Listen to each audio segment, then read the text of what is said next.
Hello.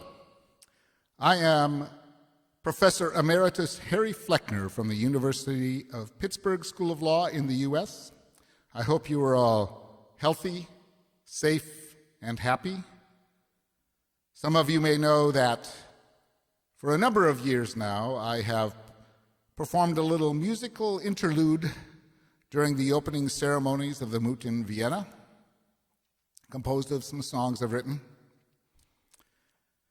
The opening ceremonies held in the magnificent, the extraordinary Vienna Concert House, and that's not happening this year, unfortunately. But you know, I had already prepared what I was intending to perform, so I thought I would just record what I was going to do, give it to the Moot, and if they found any use for it and anyone who had any interest in it, they could view it. As usual, the performance consists of 3 songs with some patter in between, some talk. The first 2 songs are songs I do every year at the Moot, although the second song always contains a special line based on that year's problem. The third song this year, which is this year a medley of snippets of other songs, is based entirely on this year's problem. Some of the lyrics may not entirely fit the situation since we are not actually in each other's presence in the concert house in Vienna. But I'm going to do it exactly as I would have done in Vienna, in part because, well, if you close your eyes, and by the way, closing your eyes is a very good idea so that you don't have to look at me for that long. But if you close your eyes, perhaps you can imagine that very special night, the night before all the arguments in Vienna would begin, a night when you are seated for the opening ceremonies in the concert house with thousands of others who are participating in the Moot in some fashion, your fellow Moodies, the arbitrators, the coaches, and those who organize the Moot.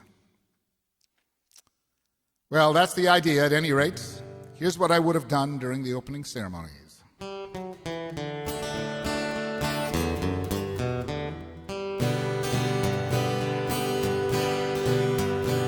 When I was a little boy, my daddy said to me, "If you want great riches, son, and some merchant you should be. You can deal in goods from cars to cod and earn more than enough. But don't buy or sell cross borders, son, because that's awfully risky stuff." We didn't have no CISG. If we bought or sold in another state, we didn't know what the law would be. But now there's a convention to make global trade more free, except them golden U.S. courts just treat it like the UCC.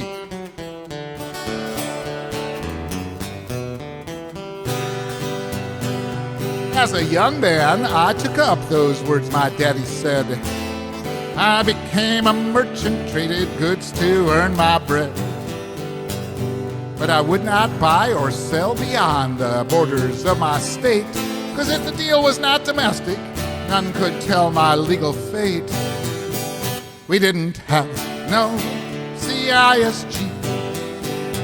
We were clueless how the law would go if we dealt internationally. But now under this treaty, global commerce, it's a breeze, except some jerks from Pittsburgh and Denmark say you can't recover no attorney fees.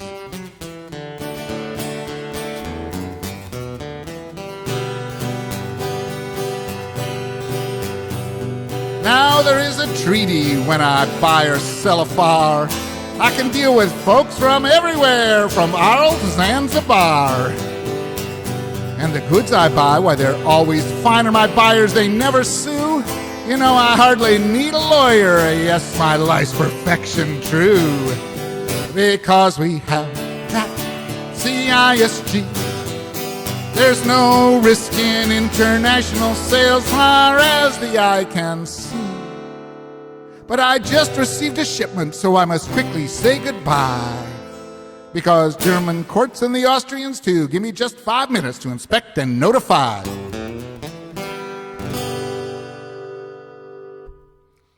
You can see what a consummate professional I am at recording as my headphones came off in the middle of that song. I don't really need them. There we go.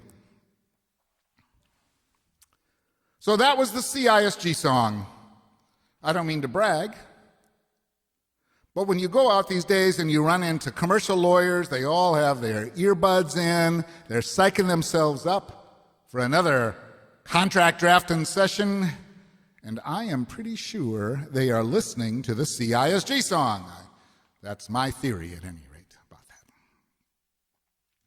If you would like to hear a recording of the CISG song, you can do so on the website of the Center for International Legal Education, that is the CILE, at the University of Pittsburgh. And on the CILE website, you will also find the lyrics of the song printed out and fully footnoted. I am trying to set a good example because, of course, as a law professor, I am convinced that everyone should be required to support their song lyrics with proper citations to valid authority. And I assume you agree, right? The CILE was founded and is directed by my extraordinary colleague and great friend, Professor Ronald Brand of the University of Pittsburgh. Professor Brand and I have for quite a few years now co-coached the University of Pittsburgh team at the Moot in Vienna. It is a superb collaboration. He does all the work, I come and sing.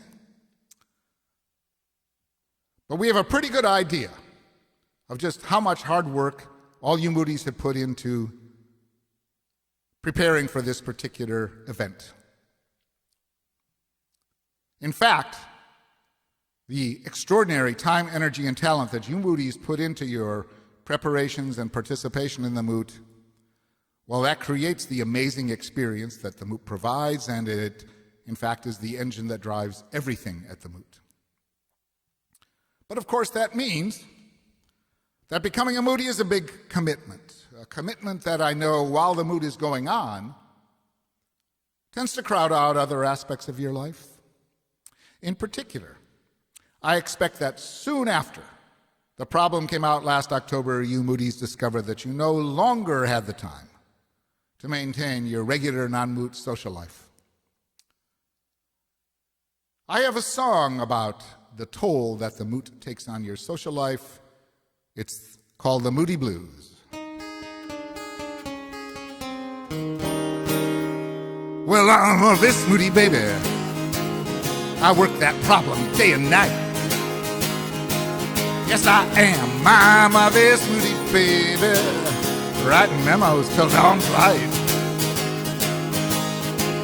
I do not ever take no break. That's why the Moot gave my social life the blight. Because I'm a this Moody baby, I can't argue orally. Yes, I am. I'm a this Moody baby. Got a response for every inquiry. Just do not ask me about my love life, because the Moot took that away from me. Well, I am sick of studying substance CISG coming out my ears. I have had it with procedure, arbitration law driving me to tears. So if you ask me, can a one-sided arbitration clause be enforced ethically, I'll suggest you shove your copy of the model law where it'll make you sit asymmetrically. Because I'm a this Moody baby. I know the rules for a sale. My passport was issued by Vindabona, and Os Club, that's where they send my mail. Well, you're a this Moody baby. You're in the library till it is closed. Yes, you are a this Moody baby. That problem's got you engrossed. You expect to enter nerdvana each time you climb up to the dock shows. But when you got to Vienna, you found Moody's everywhere. They were all bright and good-looking, fancy clothes and nice hair. And it felt like you hadn't had a date since stars were shown in the night above. And that's when you realize that you're in the mood for love, 'cause you're a Vis Moody, baby. You just moot till you're blind. Well, you don't know if your team will advance, but you sure know your love life has been left behind. Well, we're all Vis Moody's, baby. Come on now, please sing this with me. Come on. We're all Vis Moody's, baby. Come on. Hear what we say. We're all Vis Moody's, baby.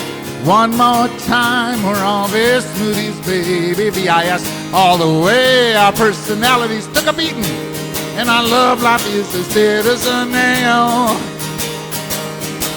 We've all got passports from Vindabona and Gazelle. That's where they send our mail.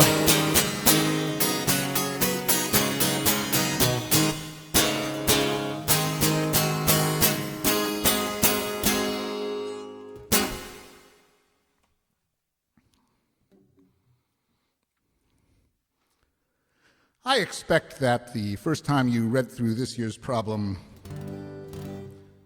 you had the same reaction I did, which is, wow, that story would make great musical theater. I am, in fact, writing a musical based upon this year's problem. It is entitled The Phantom of the Pump Hydro Power Plant.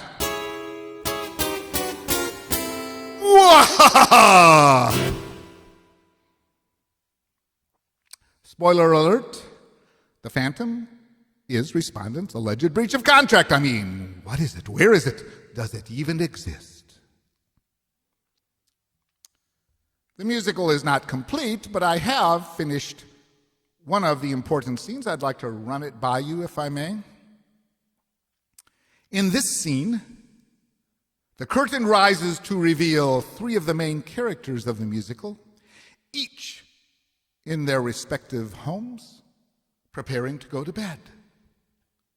But before they do, one by one, they step forward to sing about their deepest hopes, fears, dreams, feelings.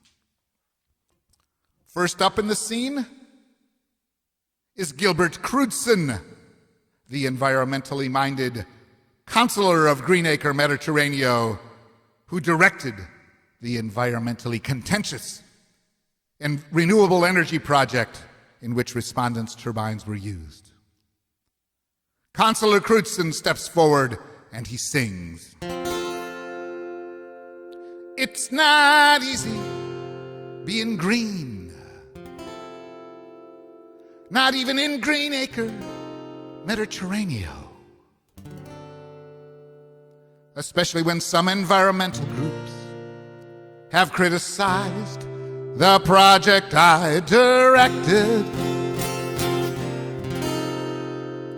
But when it's hard to be green, when I am tired and frustrated and confused about what to do, I just remember the goal: to save the earth, but more importantly, to get re-elected.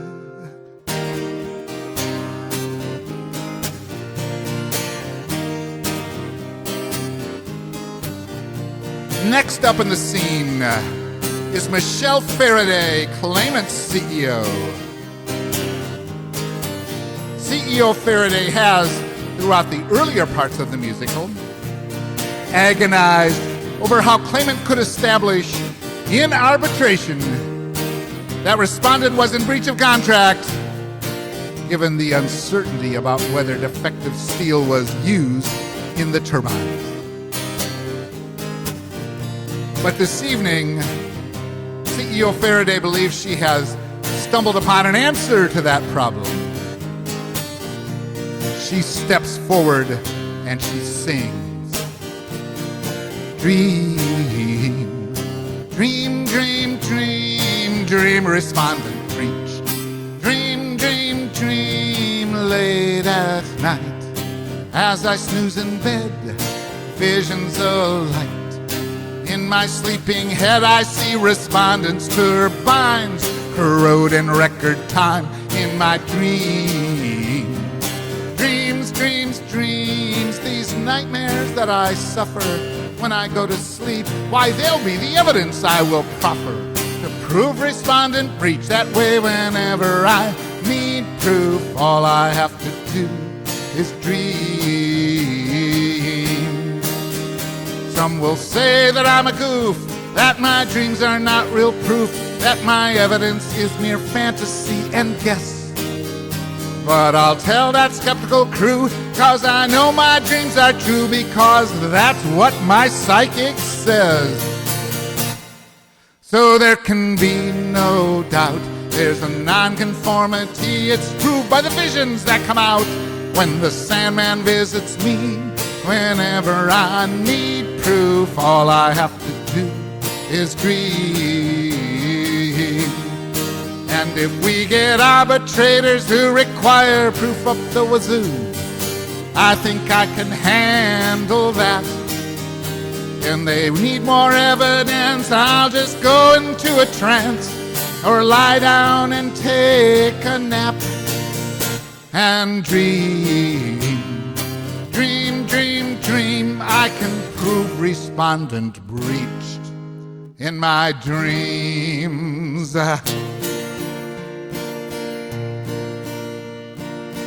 The final appearance in the scene is made by respondent CEO Benoit Fourneron. Yes, Benoit Fourneron, I repeat. I'd like to get a little more mileage out of the months I spent practicing that pronunciation, which I'm pretty sure is still not correct. Benoit Fourneron,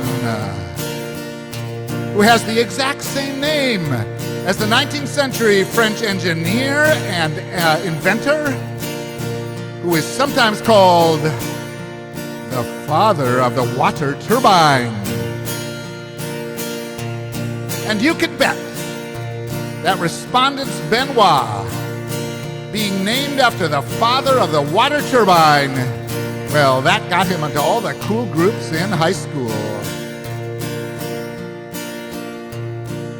Benoit Fourneron strides confidently to center stage. Does Benoit Fourneron? And he sings,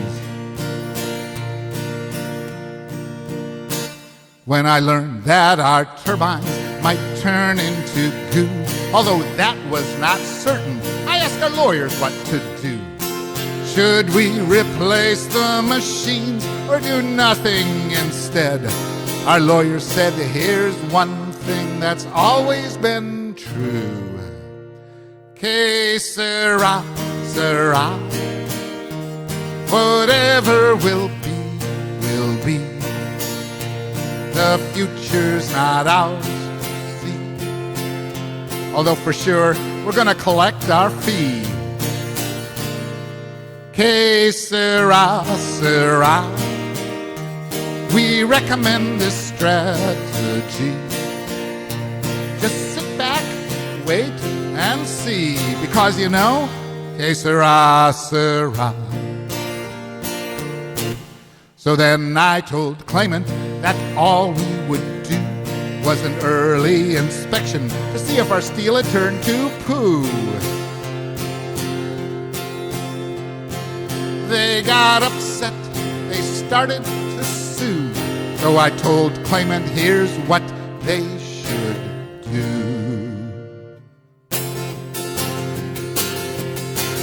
Ooh, don't worry. Ooh, just be happy. Ooh, come on, claimant man, don't worry, be happy.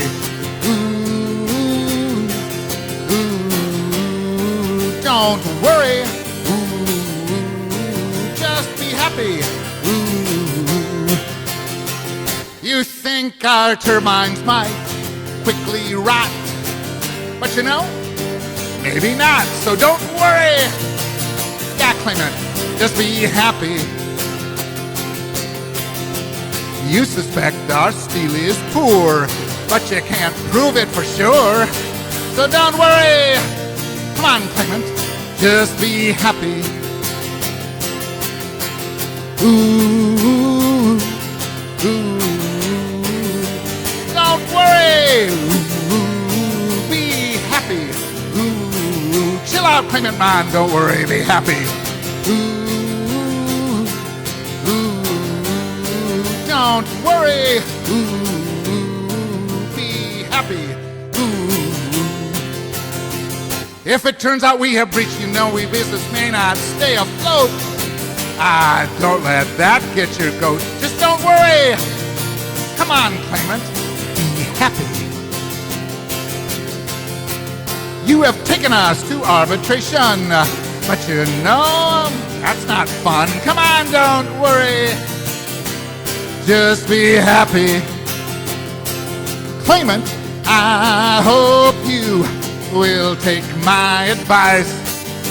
Come on now, don't think twice.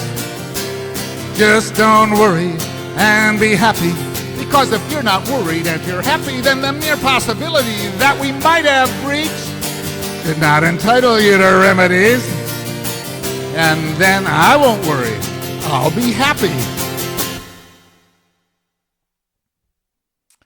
Don't worry, be happy. Words to live by, as well as a fair summary of the substantive argument and every memorandum for respondent, I gotta say. Listen, everyone, stay safe, stay good, and have a great moot. And you can do that. It's going to be great. Remember to have a little fun while you're doing it, too. Thank you all very much.